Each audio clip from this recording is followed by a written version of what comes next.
Hi అండి. ఈరోజు మనం ద్వారకా నగరం గురించి తెలుసుకుందాం. దేశంలోని ముఖ్య తీర్థస్థలాల్లో ద్వారక ఒకటి. మహాభారత కథలో ఇది శ్రీకృష్ణుని సామ్రాజ్యంగా వెలుగొందింది. కృష్ణుని మరణం తర్వాత అరేబియా సముద్రం ద్వారకను తనలో కలిపేసుకుంది. కృష్ణుడు 125 సంవత్సరాలు జీవించాక స్వర్గానికి వెళ్తారు. అప్పుడు సముద్రుడు కృష్ణుని మందిరం తప్ప మిగిలిన భూభాగాన్ని అంతా తనలో కలిపేసుకున్నాడు అని అంటారు. విశ్వకర్మ నిర్మించిన సుందర ప్రాంతం ద్వారక. పౌరాణికంగా చారిత్రాత్మకంగా ఎంతో ప్రసిద్ధి పొందిన క్షేత్రం. శ్రీకృష్ణుడి పాదస్పర్శతో పునీతమైన భూభాగం.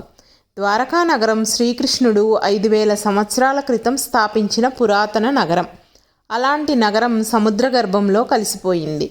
కానీ వాటి సాక్ష్యాలు నేటికీ సజీవంగానే ఉన్నాయి.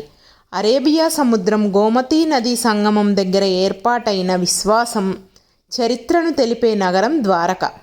ఈ భవ్యమైన ధామము ఈ భూభాగంలో ఒక పురాతనమైన ద్వారకా నగరం ఉండేదనడానికి సాక్ష్యం.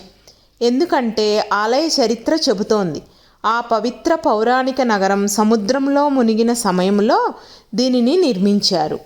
శ్రీకృష్ణుడు మధురకు రాజు. కొన్నాళ్ళు తర్వాత మధురను విడిచిపెట్టాలని భావిస్తాడు. అప్పుడు విశ్వకర్మను తన వాగ్దానం నెరవేర్చమని ఆదేశిస్తారు శ్రీకృష్ణుడు. విశ్వకర్మ సముద్రం నుంచి కొన్ని మైళ్ళ భూమిని తీసుకుంటాడు. ఆ ద్వీపంపై ద్వారకా నగరాన్ని మొత్తం నిర్మించాడు. ఇది చాలా పెద్ద నగరం.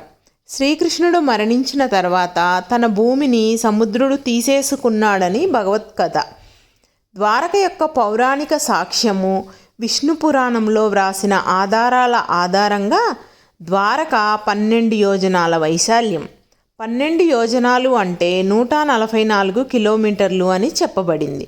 శ్రీకృష్ణుడు పాలించిన ద్వారక సముద్రం అడుగున ఉంది. భారతీయ ఇతిహాసాలకు బలాన్ని చేకూర్చే ఆనవాళ్ళు ఇంకా ఇప్పటికీ అలానే ఉన్నాయి.